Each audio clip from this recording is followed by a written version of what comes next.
Good afternoon, everybody. I'm not going to sing. Don't worry about that. That was not my intro. I would not put you through that. My name is Pat Washington, and I am the Executive Vice President for Communications and Special Projects here at the fabulous Urban League of Metropolitan St. Louis, your Urban League. Please enjoy today's announcement. It's historic, it is monumental, and so we're just so appreciative that you could be here to join us. I would like to now introduce the President and CEO of the Urban League of Metropolitan St. Louis. He is none other than Mr. Michael Patrick McMillan. Good afternoon. It is truly an honor to welcome all of you here today. I want to start by thanking Commerce Bank for the many-year relationship that we have and the partnership that we have throughout the entire St. Louis region. Today would not be possible without them. Please give them a big round of applause.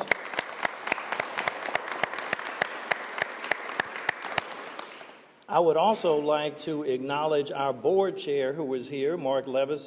Please give him a big round of applause and thanks for his leadership, his hard work and dedication. As our national president and CEO, Marc Morial, knows, the Urban League in St. Louis has the largest board of directors of any urban league that ever was or ever will be, with 75 members. But it is because of them and their dedication, commitment, and everything that they do to help us with our mission and vision that we are the #1 urban league in the country, and we wouldn't be that without their long-standing commitment. So I thank you, Mr. Chairman, and all the members that are present. I also want to acknowledge the Urban League staff that are here with me that have worked so hard on this very significant day. Just ask you to raise your hands as you are around the room. Thank you.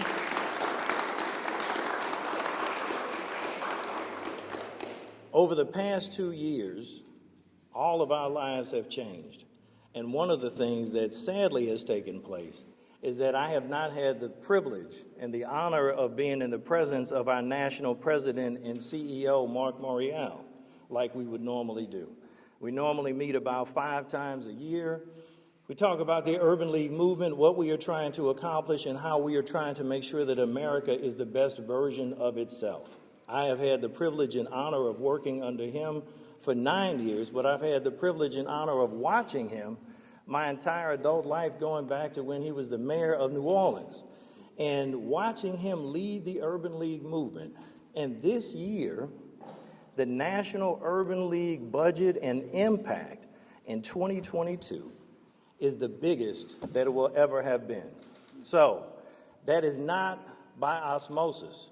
That is by hard work, dedication, commitment, and doing everything that he possibly can to make sure that our movement is as relevant as it was when we were starting.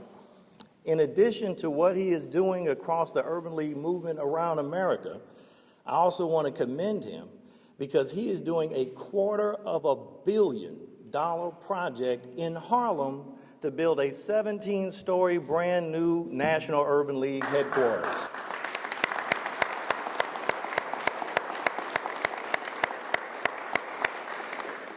He has one of the most difficult jobs in this country, but he does it with ease. He does it in a way that makes it look easy, but it takes an enormous amount of time, effort, energy, and sacrifice.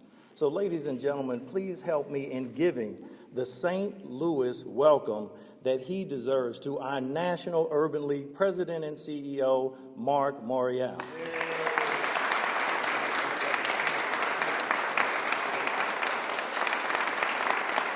Thank you very much. Thank you. First of all, good afternoon. Good afternoon. I want to give great thanks and appreciation to Michael McMillan for just continuing to build the Urban League of Metropolitan St. Louis. He said it, and there was a great sports figure that once said, "It ain't bragging if you can back it up."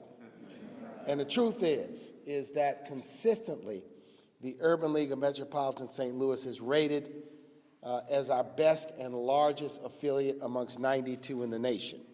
And Michael continued the foundation built by Jim Buford, and this affiliate, this enterprises continue to soar. So, Michael, we're going to give you another round of applause. I want to thank you for your leadership. And it could not happen without all of you because it requires teamwork and a supporting cast to make a difference in communities. I am here today because this morning, when I woke up in New York, the winds were whistling at 40 miles an hour. There was snow and rain on the way, and I said, I'm going to get out of here and get to St. Louis. But I'm here today to share an important announcement, and I want to thank the people at Commerce Bank for their contribution of this facility to the Urban League of Metropolitan St. Louis. And from these bare walls and this very strong structure that was built 100 years ago, what will arise here is the National Urban League's 13th Entrepreneurship Center. So I am proud to announce today that the National Urban League is conferring its Entrepreneurship Center designation on what will happen at this site, which will be a combination of the St. Louis Urban League's already existing Women's Business Center, along with the transformation of its entrepreneurship initiatives into an entrepreneurship center. Now, what is that? We have 12 entrepreneurship centers throughout the United States. In 2021, those 12 centers served 29,394 small business owners. Those 12 centers assisted those 29,394 business owners in securing over $119 million in private and public sector contracts along with financing, and created or saved nearly 1,000 jobs. When we created this Entrepreneurship Center program in 2005, the reason we did it is because it was my profound belief at the time that the National Urban League and the Urban League affiliates that had been long recognized as a job connector, connecting people to job opportunities, long recognized as a trainer and a preparer of people, be it through education or job training for jobs in the private and public sector, needed to be in the business of job creation, needed to be in the business of wealth creation, need to be on the side of opening doors to the free enterprise system to African American business owners and aspiring business owners. And in that 15-year period, we have had a remarkable impact. There is no better affiliate, no affiliate better prepared, better suited, better connected in a local community than the Greater Metropolitan St. Louis Urban League. And Michael, I'm proud that with the transformation of this facility, please don't get rid of the phone booth. Please don't get rid of the safe.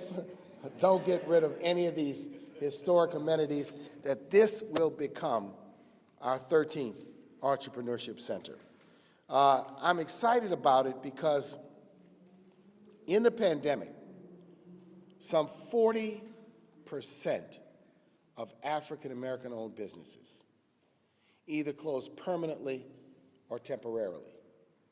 And we have done a number of things, from advocating for improvements to the old PPP, Paycheck Protection Program, to encouraging the SBA, and they have done it under Joe Biden and Isabella Guzman, who is their administrator, to expand their support for minority-owned businesses, to working with private sector firms in a program where we can provide direct grant dollars to small business owners who've been affected by the pandemic.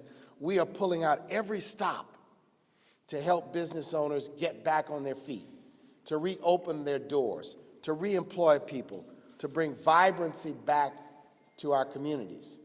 And so this center will be a place where people can come and access services, connect with a business coach, participate in all sorts of classes and seminars and workshops, but very importantly, to become an ecosystem of support, a place where people get to know each other, they learn each other's business capabilities, and they do business with each other.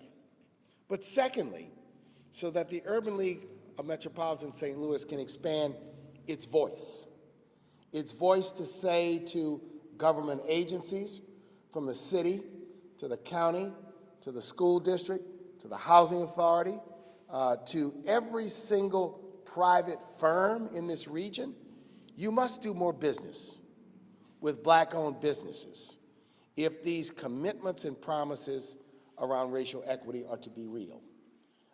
And a voice on that means suggesting approaches and policies and assisting and helping and encouraging and pushing back on those who may not understand the importance of this kind of work. So it's an exciting day in the Urban League movement. It's an especially exciting day here in St. Louis. And the credit goes to Michael and his great staff team. The credit goes to Commerce Bank, which is making a down payment with this facility. The credit goes to the board and people in the community. And we want business owners to know our focus is on Black business owners, but our doors are not open only to Black business owners. Let me underscore that point. Across the nation, while some 90% of the business owners we serve happen to be African American, we serve businesses owned by Indigenous, Asian, Hispanic, and white-owned businesses. So I want everyone, and press, get this straight now, because I'm really saying this for you, so that listeners will know. We're focused, and why are we focused on African American businesses? Because they've been locked out and left out. Because they've been marginalized and ignored. And because of that, Black businesses in America today, even though there's a robust community, some 90% of them only have a single employee, and that is the owner or operator who's striving and building. Imagine with some 2 to 2.5 million Black businesses in the country, if each of them just hired 2 additional people, that would be 5 million more people employed in America. Ladies and gentlemen, this is about jobs. Imagine if those business owners can build a balance sheet and a portfolio that gives them the opportunity to finance their children's education without their children going into debt. Imagine, that is what wealth is about. That is what income is about in America. Imagine if they build businesses like so many are able to do in this country, where the next generation and the next generation and the next generation and the next generation, like Gates and Rockefeller and Bezos, are going to be secure because they've been able to use their God-given talent. Our job is to get doors open. Our job is to support people who I know are striving. Let me tell you how simple it can be for a business owner. You take a person who is in the business of helping, we call it doing hair. And this is a real story, and a woman who was a business owner said, if I only had $25,000 more, then I would be able to enable, in the facility I'm operating about, help 5 more people set themselves up in business, quintuple the number of customers who are served here, and also allow a few retailers to be able to operate in my facility. So much can be done with just a little bit of a push. So much can be done with increased access to capital. So that is what this is about today. We're going to build another component of this institution called the Greater Urban League of Metropolitan St. Louis. And it's going to be about business, and it's going to be about wealth, and it's going to be about income, and it's going to be about opening the doors to economic opportunity for black business owners in this city and in this region. Are you all with this? Yes, sir. Are you all ready? Yes, sir.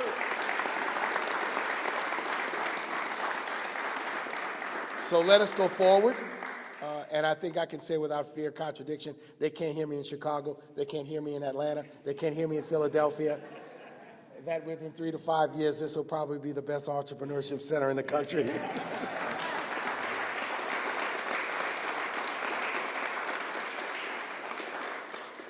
Two other things that the participants in this entrepreneurship center will be able to avail themselves of.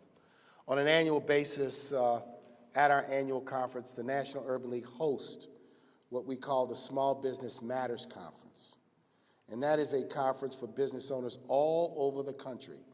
We also pipeline our business owners into the Goldman Sachs 10,000 Small Businesses program as one of the recruiters for that program.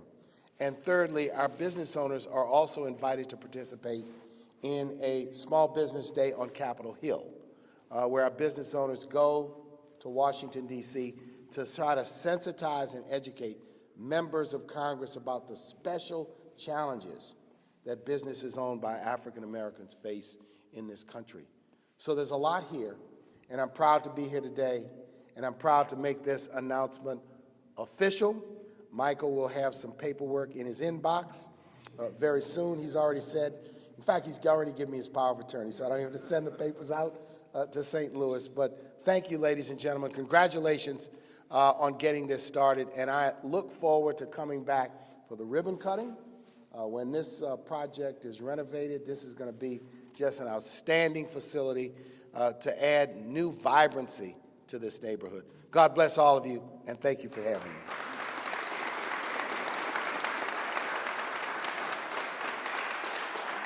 Thank you, Mark. For all of us who live in St. Louis, Commerce Bank has been a part of our lives the entire time that we have had the privilege of being in this community. My grandmother was a Commerce customer, so as a child, she used to take me to the location on Delmar primarily, and we would walk up there because she didn't drive, and sometimes we would come here to this facility as well. So this is a very special and significant moment for me personally and professionally to be able to breathe life into this building, but not just to open it, to do as our national president and CEO just said, to birth entrepreneurs so that they can live the American dream based on what they learn here. And that would not have been possible without the generosity of Commerce Bank. And I want to thank Mr. Kemper, I want to thank Bob, I want to thank Crystal, and I want to thank all of the employees of the bank and ask them to please stand.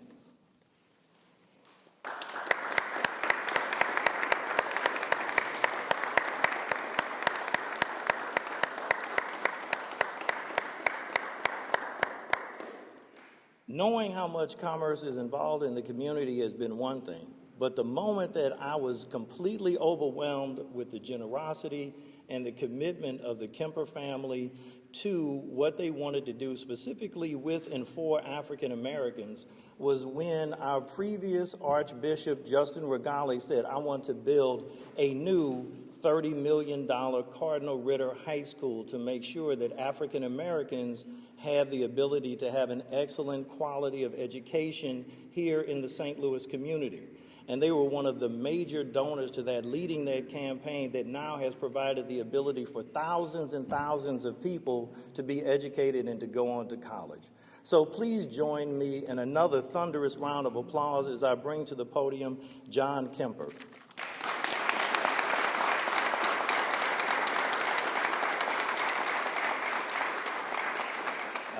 Michael, thank you so much for that very generous introduction. And Mark, it is just an honor to have you here in town to be able to meet you today. Thank you for joining us and making this all possible. Now, I'm going to need everyone to just lower their expectations a little bit as it relates to oratory and charisma. This is a tough stage to inherit from you two, so thank you.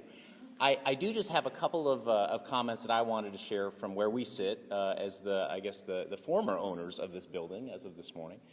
First I would just like to add my voice to those welcoming you all to this new Urban League Entrepreneurship and Women's Business Center. Again, just having Marc here is really such a phenomenal capstone to a process that's taken actually quite a while to get here, and I'll talk just a little bit about that. But first, just to talk about this fabulous building that we're in, a little bit of history on this site. Commerce purchased this building from the Mound City Trust Company in the 1970s. As Marc said, it's 100 years old. The bones here are quite good. Michael, I think you'll be able to work with this building for quite a while if you take good care of it. Now, some years ago, just a few years ago, we built a branch across the street, a more modern branch. The thing about bank branches is they're great architecture, but they're not very functional for how people want to do business these days. We have a much more efficient branch across the street, and so, of course, we were looking for something to do with this wonderful building and this wonderful architecture. So when this opportunity came along, we were very excited at Commerce. I want to tell you why that was. Entrepreneurship and small business entrepreneurship in particular play such a vital role in any metro's economy, and that's particularly true here in St. Louis. According to the 2030 jobs plan, that was the STL 2030 jobs plan that was put forward recently, small businesses represent most of the firms in the St. Louis metro area and employ almost half of the area workforce. Small businesses really do form the backbone of this community and of the economy, the local economy here. And that's particularly true, I know, for black and brown communities and black and brown businesses, of which there are too few in this community. So we feel that strategic support for entrepreneurs and for small business owners, particularly for those groups that I just mentioned, will lead to more quality and greater prosperity, and that's true for all the community, not just for this community, but for the broader St. Louis community. The track record of this program on a national scale with the Urban League is something that is really to be commended, and it's something that really grabbed our attention. We like to replicate success, and when you find a model that's really working well in other cities and you have an opportunity to bring it here to our community, that's an opportunity that we jumped at. So we're excited to see this opportunity to take root and to grow here in St. Louis. Commerce, it's a little bit bittersweet that we're going to hand over the keys to this place because we have long roots in this particular community. We're proud to have served our customers and businesses in this neighborhood for nearly 50 years. But when we built that branch across the street, our intention was to plant a flag here to say we're going to be here for another 50 and another 100 years. And that's exactly what we're going to do. We're going to do it with some really great new neighbors here across the street. Michael, we're so proud of the longstanding partnership that we've enjoyed with the Urban League of Metropolitan St. Louis. That partnership has also spanned decades. So we look forward to continuing this partnership and support by providing the tools and the information that small business owners need to achieve their business goals. We want to work alongside you, and in fact, we're working right now to develop financial education curricula to provide to the participants who come through this center in the years to come. We want to empower them on their journey to become self-sustaining and successful business owners.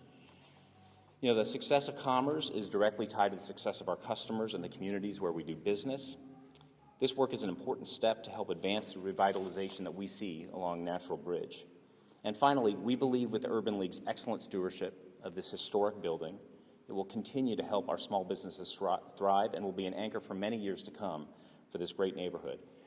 Michael, I'll just go off script here a little bit at the end. I just want to say on a final note how personally I am excited about this whole project. For a great project like this to take flight, it's going to take the right resources, but it also takes the right leadership. Our family foundation is actually going to put some money into the renovations here, and the reason that we're doing that is because we believe so strongly in the product, but also in the leadership at the Urban League. I'll say this, Michael McMillan, I've come to know in recent years, he is a uniquely selfless leader. He does a great job of sharing credit. I see him sharing a lot of credit. So just this once, Michael, I'd like to heap a little bit of that credit on your shoulders. Michael's a guy who connected the dots on this project, who really saw the possibility, and then actually followed through to get it done. And I know there have been some bends in the road, Michael, so I'm so glad that we're here at our final destination. We have every confidence in your leadership, in your team at the Urban League, and I want you to know in the years to come we're in your corner. So thank you so much, and thank you everyone for being here today.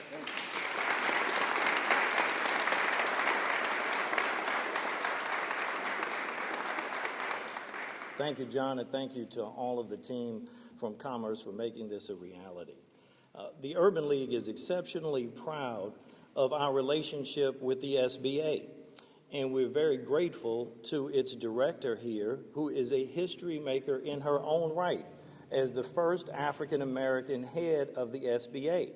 And when I see her, and when I think of her, and when I work with her, she reminds me of something that Senator Eagleton said when I was in grade school when he came to speak to us. He said, if you're going to be a great leader, you've got to have the steak and the sizzle.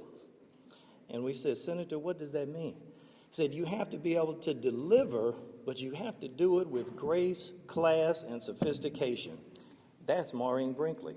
And I can't think of another person that the Urban League is more grateful to that helps us to live our vision. When you look at her, you see that grace, that class, and that sophistication. But when she's in the office, she delivers. Who in here has heard of Worldwide Technology? The biggest black-owned company in the history of the United States. And do you know which SBA director helped them get started? Maureen Brinkley. So please join me in giving her a big round of applause as she comes on behalf of the SBA.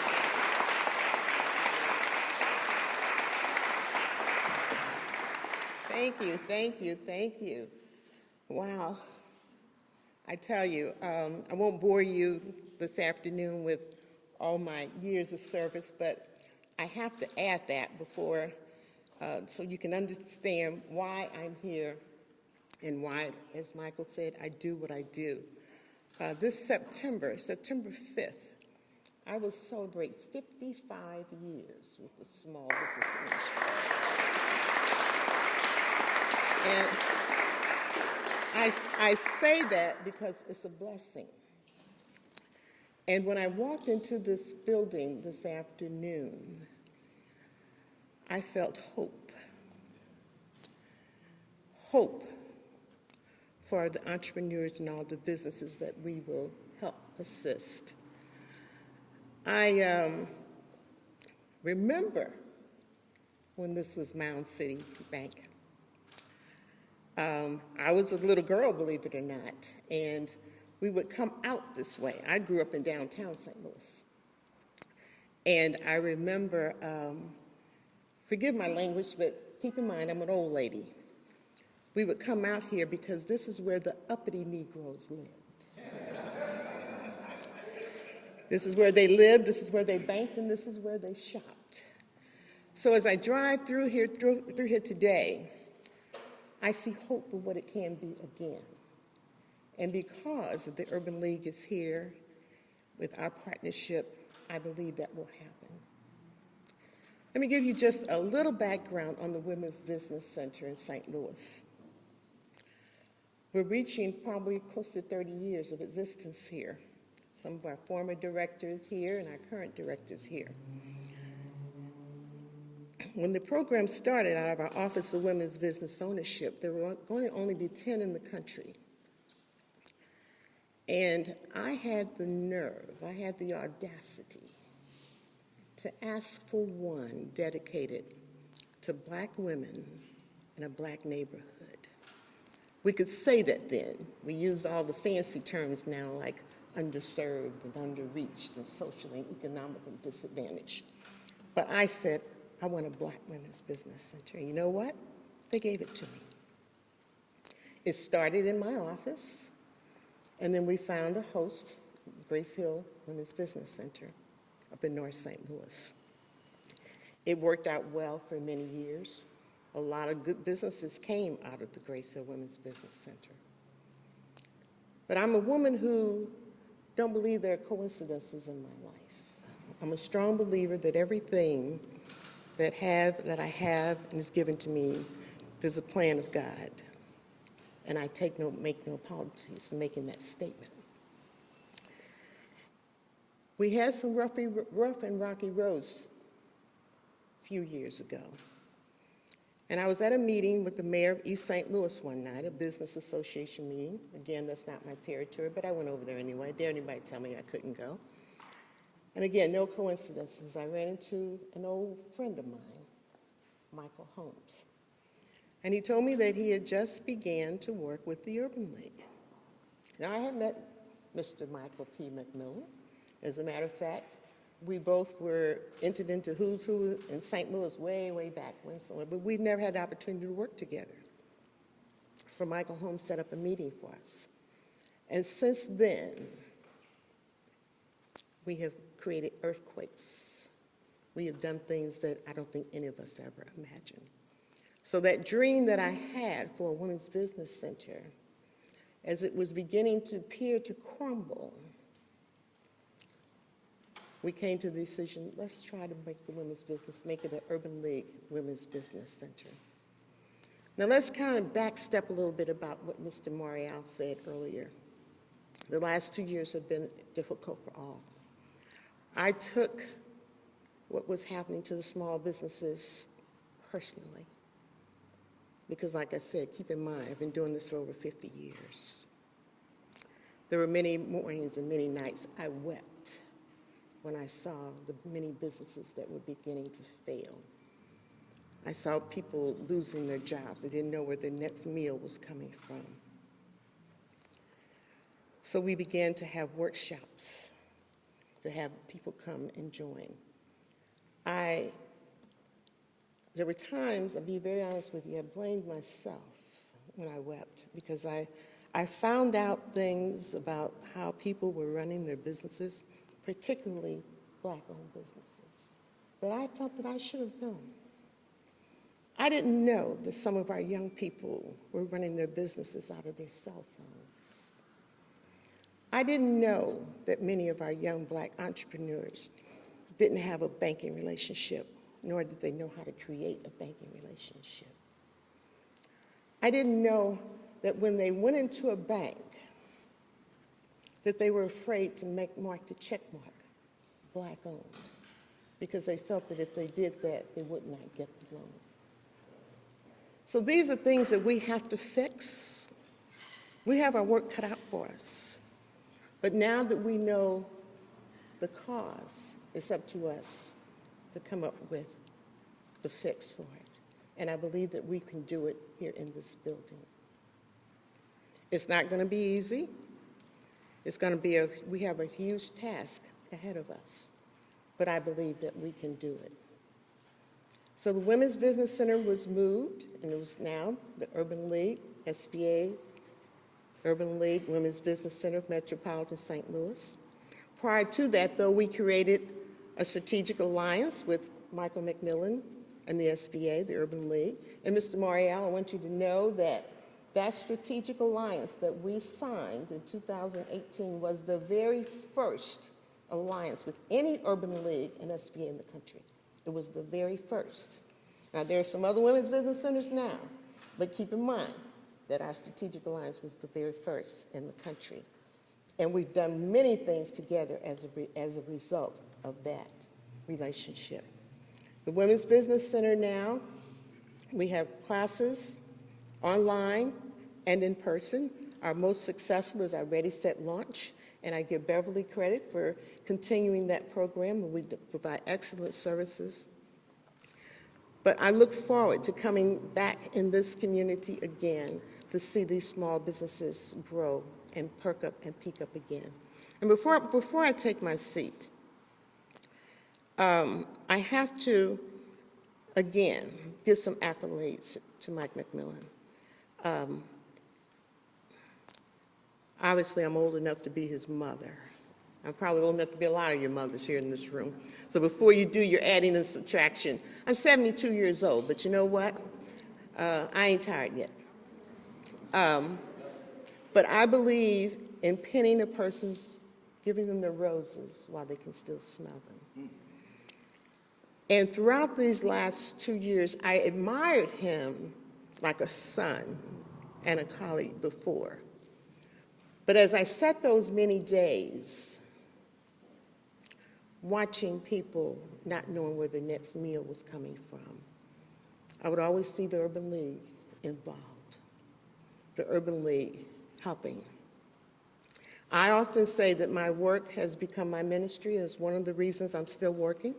I don't know when I'll stop, but one day the Lord will tap me on my shoulder, and I'll know it's time to go. But what I want to say to you, Michael, is that there's a story in the Bible. It's, am I my brother's keeper? You are your brother's keeper. You have clothed the naked. You fed the hungry. You're always there to help the poor and the needy. I hear people way, way out in West County always say, well, we're going down to the Urban League because we know where our next meal is coming from.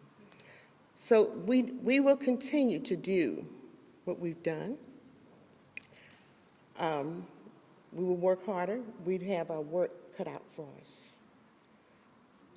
And I believe that, like I said before, I believe that in the end, this community will be the community that it was before, or even better. I always end with an old gospel, if any of you heard me speak, that I don't feel no ways tired, as I've come too far from where I started from. But when I stand here today, and before I walk out, leaving here, listening, Mr. Bank, Mr. Kemper, again, thank you. And again, Mr. Morial, and of course, Michael and Mike Holmes, Beverly, and my other partners here, Lynette and Kevin. These are all people that make me tick. I couldn't do the work that we do without their help. I go back to the other old Negro song. I ain't ready to stop, and I feel like going on. So thank you very much.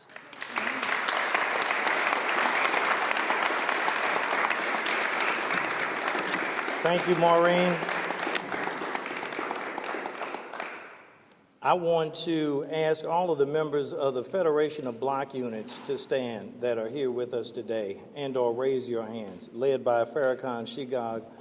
Thank you all for being here today.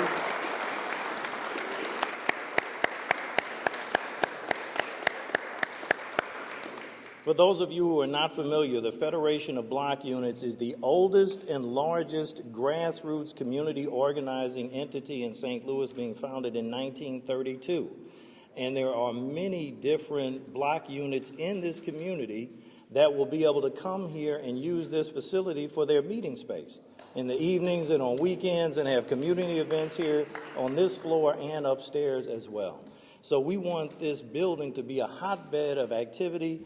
The Women's Business Center, the National Urban League Entrepreneurship Center, the Federation of Block Units, and other community partners, including our aldermen, state rep, and others who would like to use this for community purposes. And speaking of our friends in the government, I want to ask all elected and appointed officials to please stand.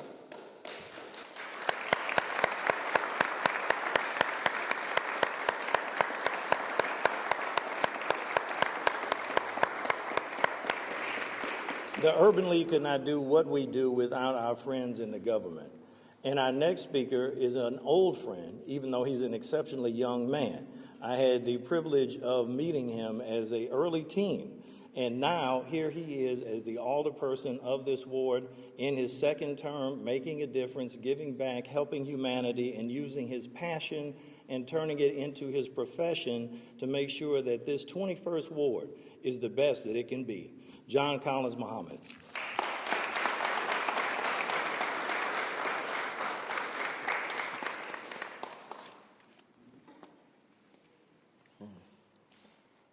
Mr. President and Mr. President, Mr. Chairman, and members of the Board of Directors of Urban League, thank you.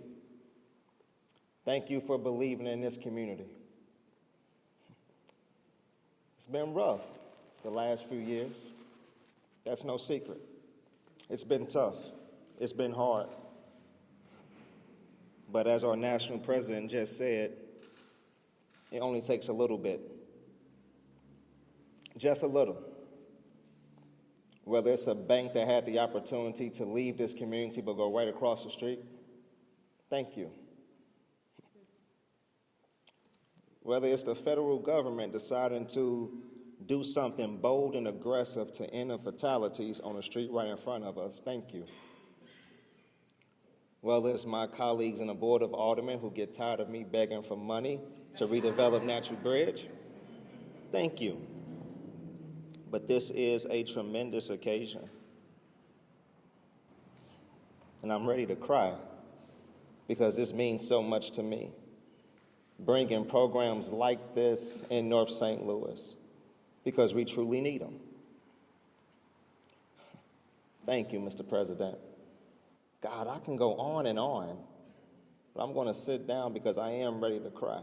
I'm ready to shed a few tears. I had the opportunity to intern for Mr. McMillan back when he was an elected official. In some strange way, I got older and he got younger.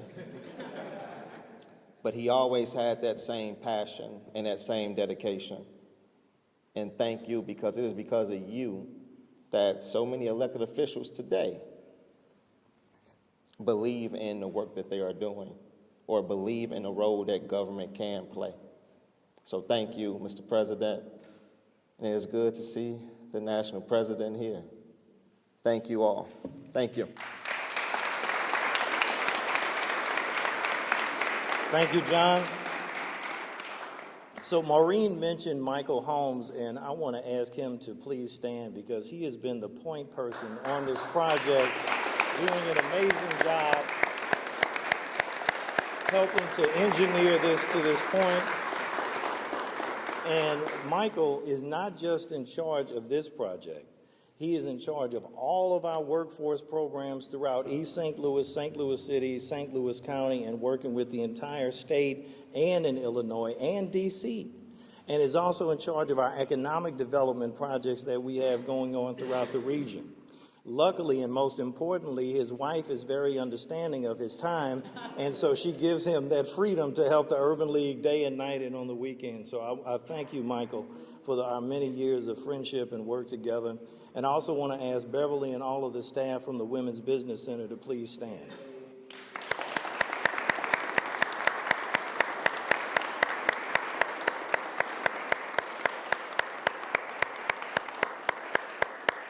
So Michael has been charged with and has been implementing a revitalization of this building in collaboration and cooperation with everyone from Commerce, and we want to introduce some of the people that will actually do that who are here with us today. And I want to, as I call your name, I want you to come forward, because what we want to show with this building is that if there is a competent, qualified, capable, black-owned company that can do the work, they will do this work on this building, and it will be an example to everyone in North St. Louis. So every single project that we do at the Urban League is managed by Kwame. So I want everyone from Kwame Building Group to please come forward. Give them a round of applause as they come.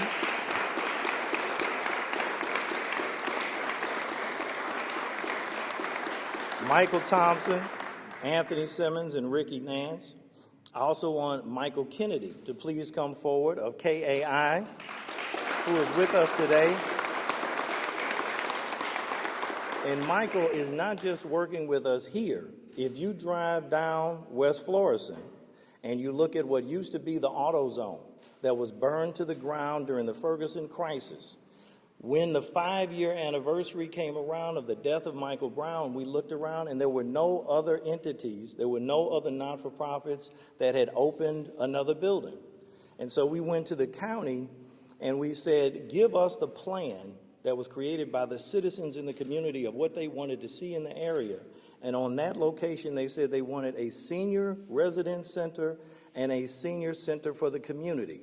And so if you drive there right now, you will see KAI's team out there building a $10 million Urban League senior center and senior apartments.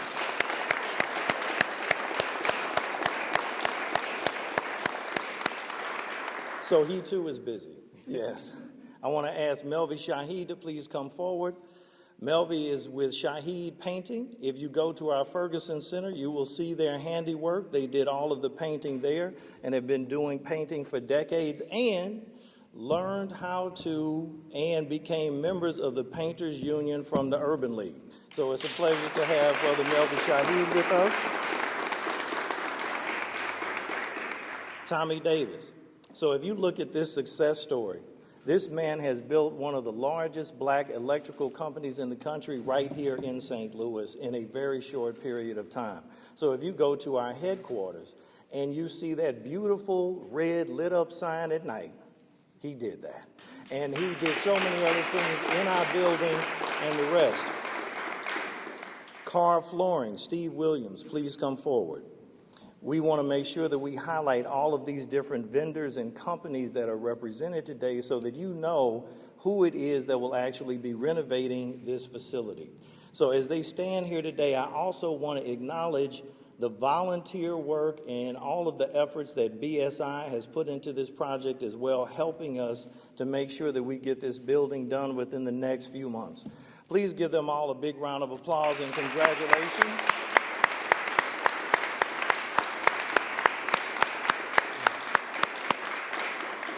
And Mr. Tim Reed, please come forward. Tim, raise your hand if you, there you, all right, Tim, we thank you. Tim is in charge of the security of this building. So we have an African-American company that is doing the security here as well. So thank all of these companies. Look to them when you have the opportunity to hire people so that we can practice what we preach.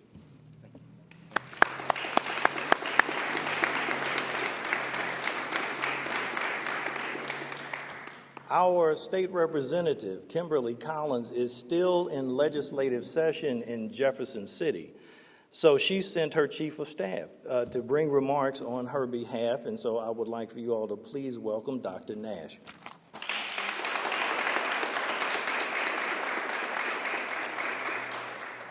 Good afternoon, everyone. On behalf of the 77th District State Representative Kimberly Ann Collins, I am here as her Chief of Staff. My name is Dr. Nash. Spending nearly 2 decades in education, this warms my heart. Working with our youth, which we know is the foundation of our future, this warms the hearts of those also in education. When I think about great leaders like Minnie Liddell from this area who carried black women and desegregation and education on her back, to know that a door has been opened for minority women of all backgrounds or here for them to carry on that legacy, it brings warmth to the community. The 27th District, which is the only district furthest north and west in the city of St. Louis with open population from all over. We serve everyone in the metropolitan area. So on behalf of the state rep, we have different community leaders here. This is the time and the season that we will all walk side by side and hand by hand in becoming the change that we want to see. So thank you again, Urban League, and those pillars and staples in the community. This is our time. This is our season. We're going to walk in it, live in it, and we're not going to do it alone. We're going to do it side by side. Thank you.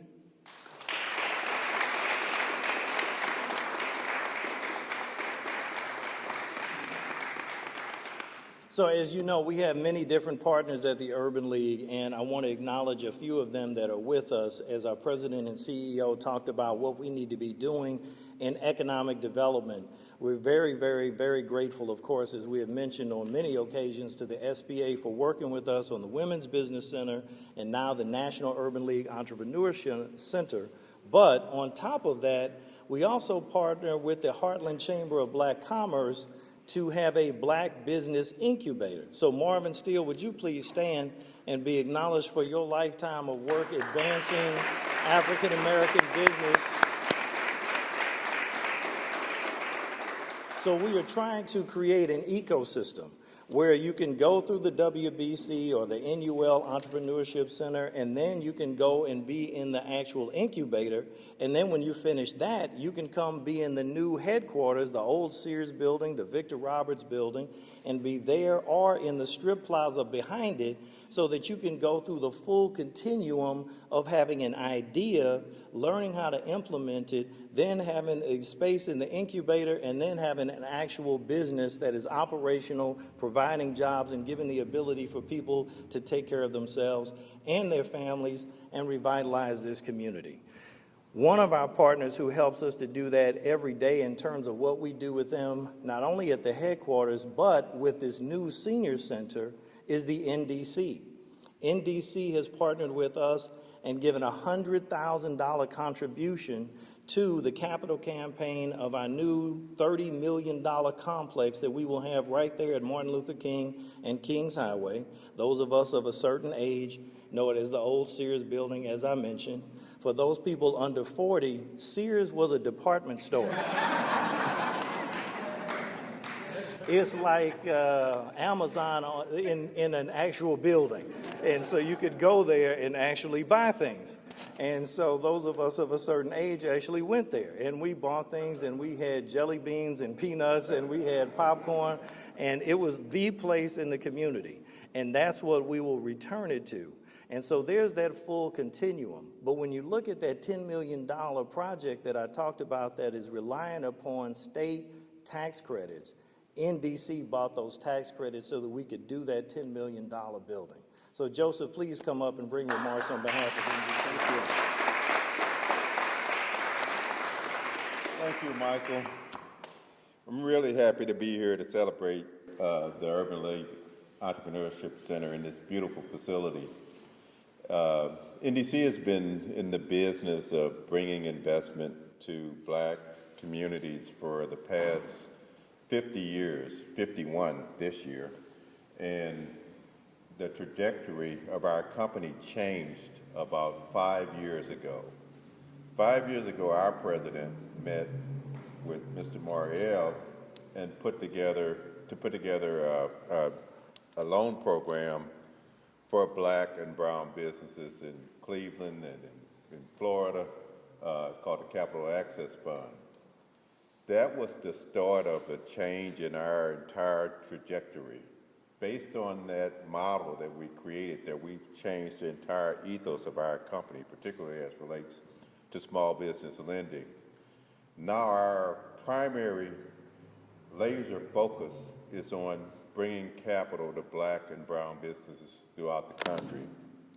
And the Urban League has played a huge, huge role in that.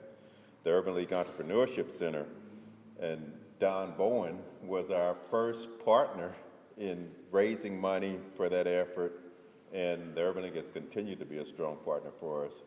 When I came back to St. Louis, my sister, who incidentally worked for the Urban League for 40 years here, and who was my go-to for all things St. Louis Metro relationship-wise, I asked her, I said, Doris, we're trying to become a part of the ecosystem in St. Louis. We really want to be a presence there in small business lending and in community development in general. And she said, I know just the man you need to talk to. His name is Michael Holmes. She said, talk to my friend Michael. He'll hook you up with everybody that you need to know in the St. Louis area. And she's never a truer word has been spoken. It's really been a different world since I met Michael. He introduced me to a lot of important stakeholders here in St. Louis, but most importantly, he and Mr. McMillan agreed to partner with us to do work in St. Louis area. So we're proud to partner with Urban League to support black entrepreneurs. We're committed to dramatically increasing the number of black businesses in the St. Louis area and helping to stabilize and grow existing black businesses in the area. The pandemic, as you've heard a couple people say today, has had a major impact, an inordinate impact on black businesses throughout the country. And the majority of those black businesses have not been able to take full advantage of all the resources that have been made available over the past couple of years. I'm proud to say that at NDC over the past 2 years, we've deployed almost $1 billion in resources to small businesses throughout the country, and about 70% of that have gone to black and brown businesses.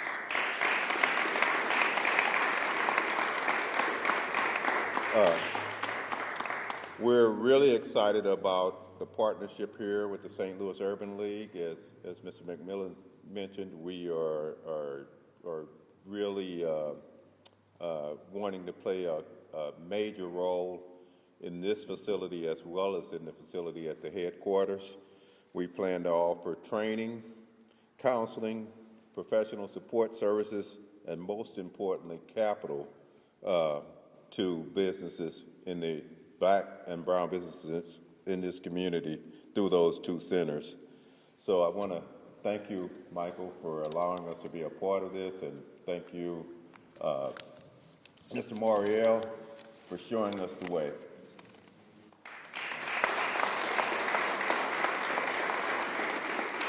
Thank you. His sister is an icon in the Urban League movement. She served us for 40 years.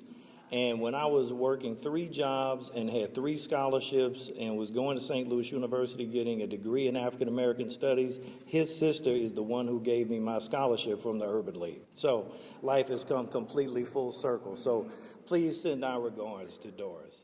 I want to ask Kevin Wilson to please stand. Lynette, well, thank you so much, Lynette, for being with us. We want to tell you and Kevin how much you mean to us, and we appreciate the work that we do together.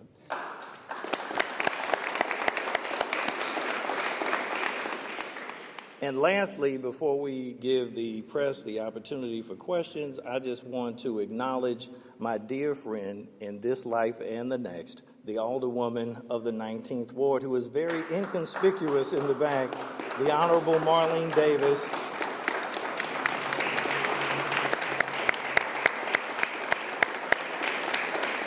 The president of the Urban League Guild and also my successor in the 19th Ward. So combined, we have served about 250 years as alderperson of the 19th Ward.